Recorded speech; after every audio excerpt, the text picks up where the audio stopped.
Today we turn to Kant's reply to Aristotle.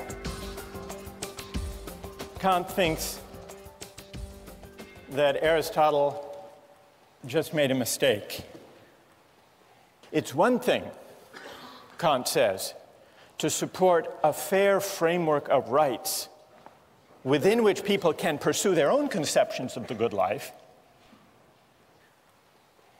It's something else, and something that runs the risk of coercion, to base law or principles of justice on any particular conception of the good life. You remember Aristotle says, in order to investigate the ideal constitution, we have first to figure out the best way to live. Kant would reject that idea.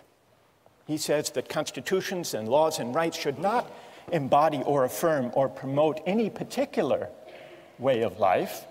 That's at odds with freedom.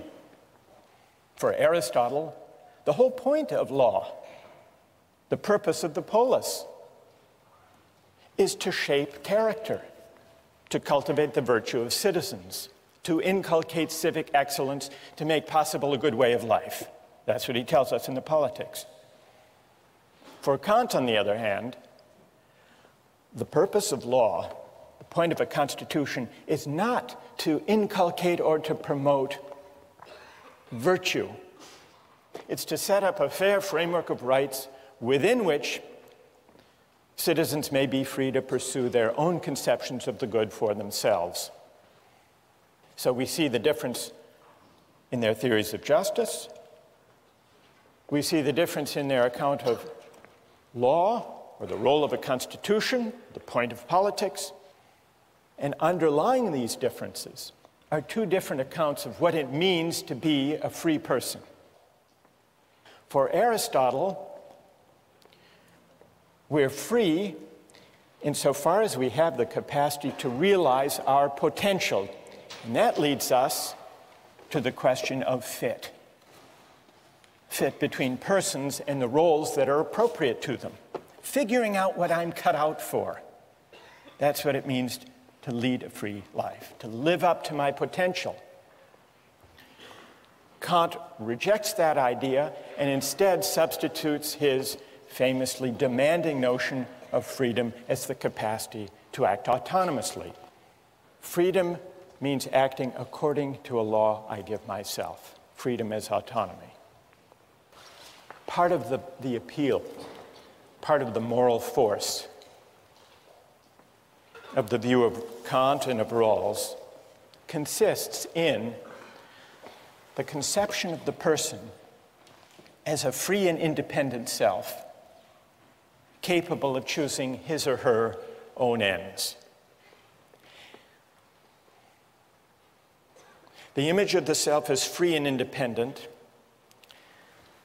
offers, if you think about it, a powerful, liberating vision, because what it says is that as free moral persons, we are not bound by any ties of history or of tradition or of inherited status that we haven't chosen for ourselves. And so we're unbound by any moral ties prior to our choosing them. And that means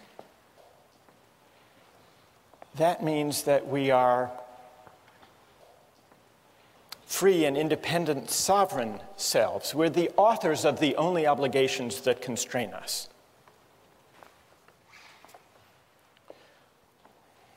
The communitarian critics of Kantian and Rawlsian liberalism acknowledge that there is something powerful and inspiring in that account of freedom, the free, independent choosing self. But they argue it misses something.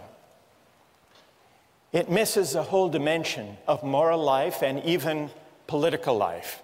It can't make sense of our moral experience because it can't account for certain moral and political obligations that we commonly recognize and even prize. And these include obligations of membership, loyalty, solidarity, and other moral ties that may claim us for reasons that we can't trace to an act of consent. Alistair MacIntyre gives an account, what he calls a narrative conception of the self. It's a different account of the self. Human beings are essentially storytelling creatures, MacIntyre argues. That means I can only answer the question, what am I to do, if I can answer the prior question, of what story or stories do I find myself a part? That's what he means by the narrative conception of the self. What does this have to do with the idea of community and belonging? MacIntyre says this: once you accept this narrative aspect of moral reflection, you will notice that we can never seek for the good or exercise the virtues only as individuals. We all approach our circumstance as bearers of particular social identities. I am someone's son or daughter, a citizen of this or that city. I belong to this clan, that tribe, this nation. Hence, MacIntyre argues, what is good for me has to be the good for someone who inhabits these roles. I inherit from the past of my family, my city, my tribe, my nation, a variety of debts, inheritances, expectations, and obligations. These constitute the given of my life, my moral starting point. This is, in part, what gives my life its moral particularity. That's the narrative conception of the self. And it's a conception that sees the self as claimed or encumbered, at least to some extent, by the history, the tradition, the communities of which it's a part. We can't make sense of our lives, not only as a psychological matter, but also as a moral matter in thinking what we ought to do without attending to these features about us. Now, MacIntyre recognizes that this narrative account, this picture of the encumbered self, puts his account at odds with contemporary liberalism and individualism. From the standpoint of individualism, I am what I myself choose to be. I may biologically be my father's son, but I can't be held responsible for what he did unless I choose to assume such responsibility. I can't be held responsible for what my country does or has done unless I choose to assume such responsibility. But MacIntyre says this reflects a certain kind of moral shallowness, even blindness. It's a blindness at odds with the full measure of responsibility, which sometimes, he says, involves collective responsibility, or responsibilities that may flow from historic memories. And he gives some examples.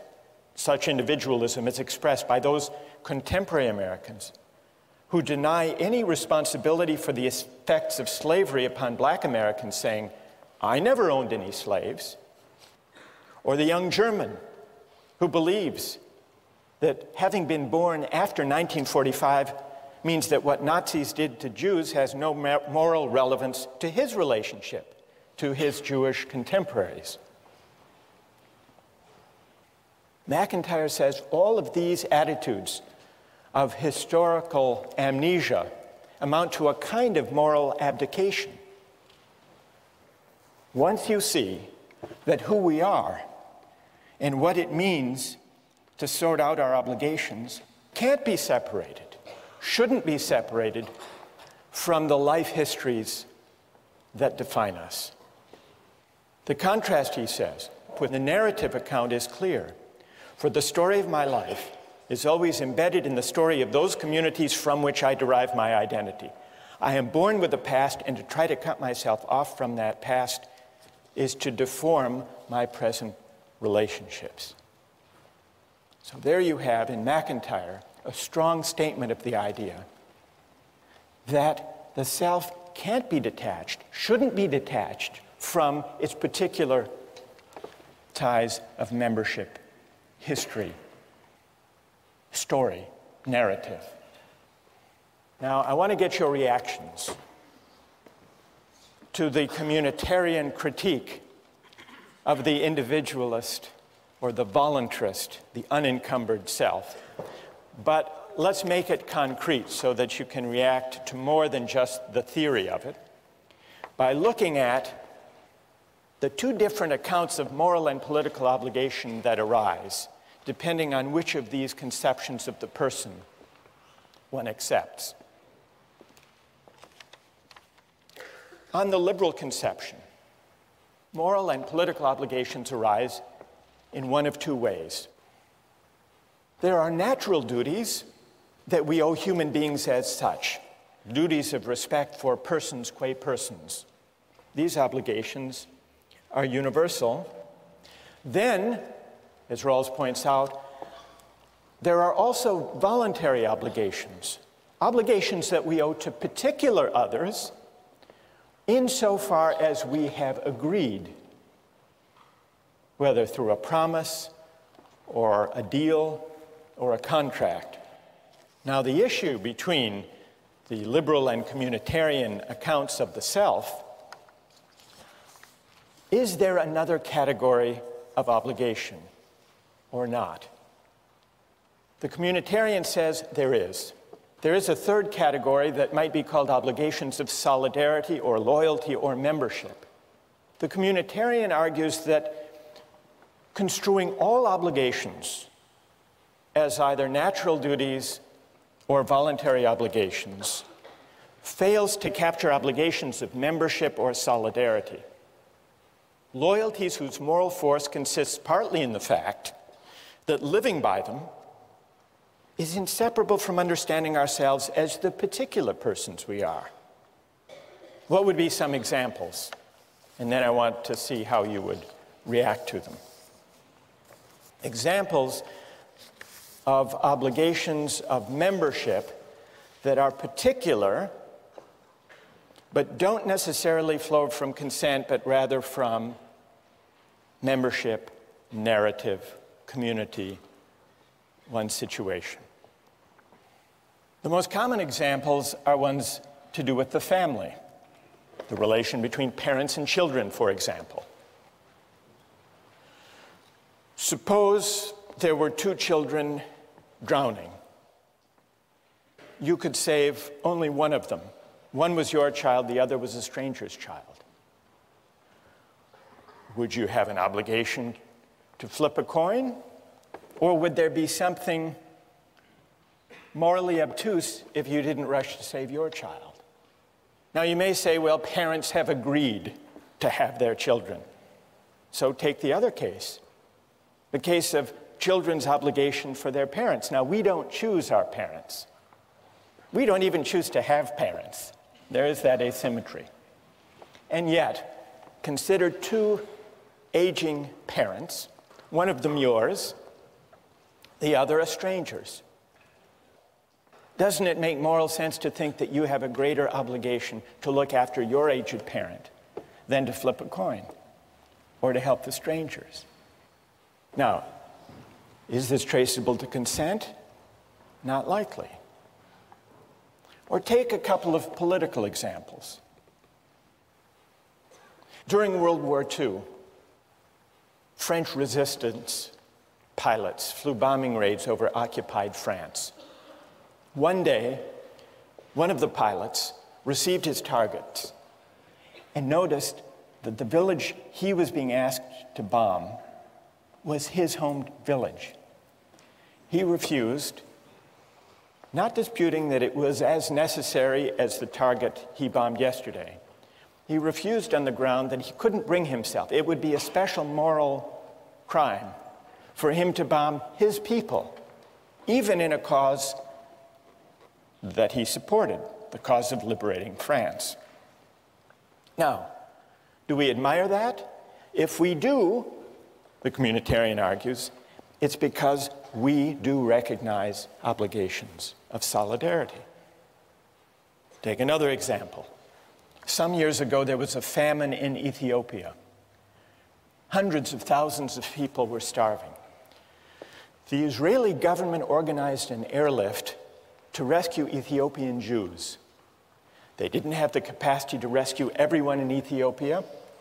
They rescued several hundred Ethiopian Jews. Now, what's your moral assessment? Is that a kind of morally troubling partiality, a kind of prejudice? Or, as the Israeli government thought, is there a special obligation of solidarity that this airlift properly responded to? Well, that takes us to the broader question of patriotism. What, morally speaking, is to be said for patriotism?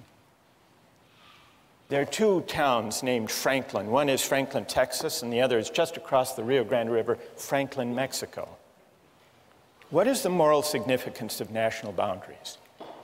Why is it, or is it the case, that we as Americans have a greater responsibility for the health and the education and the welfare and public provision for people who live in Franklin, Texas, than equally needy people just across the river living in Franklin, Mexico?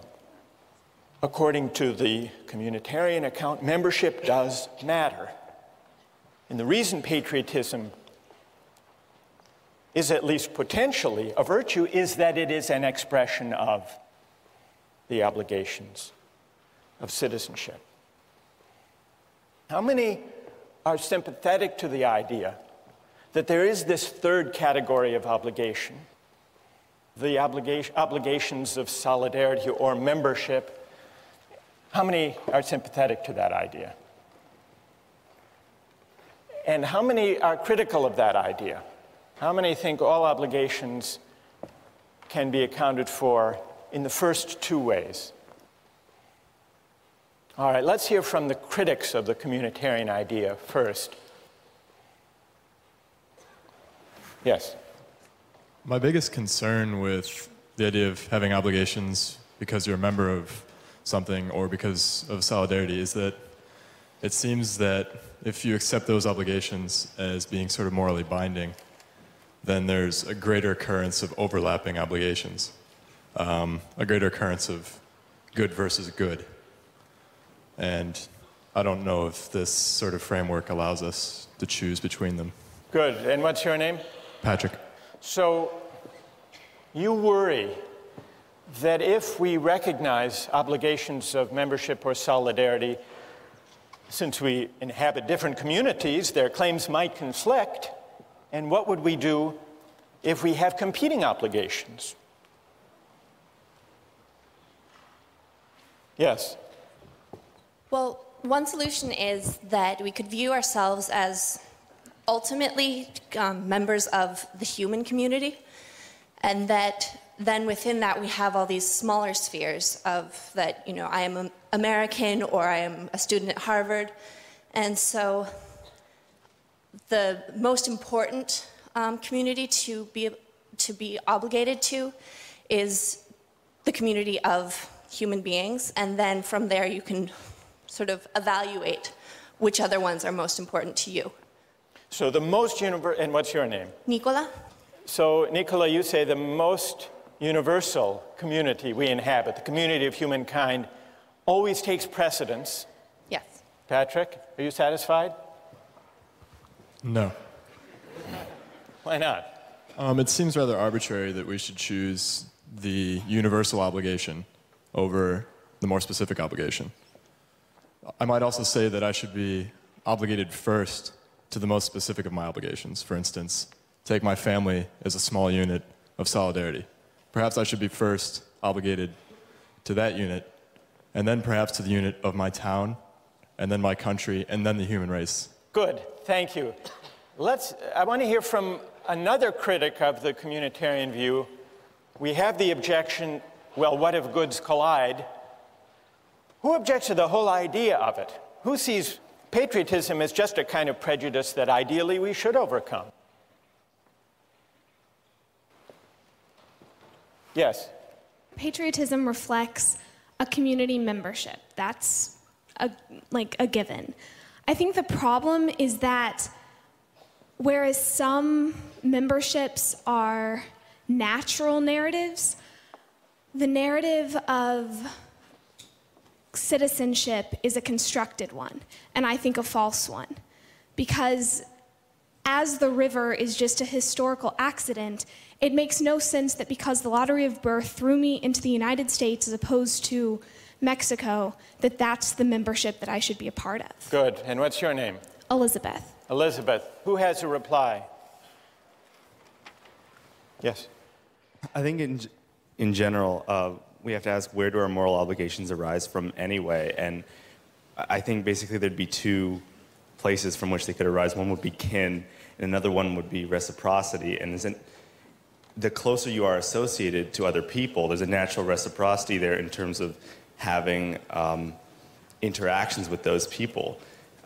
You interact with the neighbors on your street, with the other people in your country through economic arrangements. But I don't know, and you don't know those people in Franklin, Texas, any more than you know the people in Franklin, Mexico, do you? Presumably, you're naturally more connected with the people in your own country in terms of interaction and trade than you are with people in other countries. Good. Who else? Well, go ahead. Yeah, I think that a lot of the basis for patriotism can be compared to like school spirit or even house spirit that we see here, where freshmen are sorted into houses and then within a day they have developed some sort of attachment or a pride associated with that house. And so I think that we can probably draw a distinction between a moral obligation for communitarian beliefs and sort of just a sentimental, emotional attachment. Good. Wait, stay there. What's your name? Rena. What about, go back to my example about the obligation of the child to the parent. Would you say the same thing there? It's just may or may not be a sentimental tie, but it has no moral weight? Well, I mean, I'm not entirely certain that accident in the initial stage is something that will preclude like moral obligations later. So, you know, just because we were randomly sorted into a house or just because we don't choose who our parents are or what country we're born into doesn't necessarily mean that we won't like develop an obligation based on some type of benefit, I guess, which is sort of shaky. So your obligation to your aged parent that's greater than to aged parents around the world is only because and insofar as you're repaying a benefit that your parent gave you when you were growing up?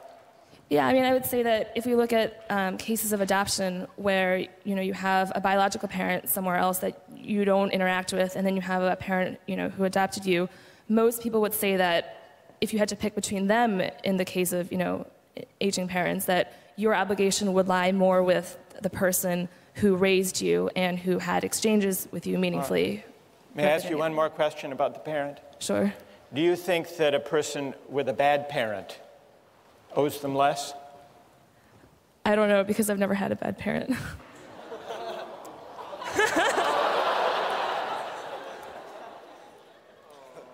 I think that's a good place to end. Thank you. We'll continue with this next time. Thank you.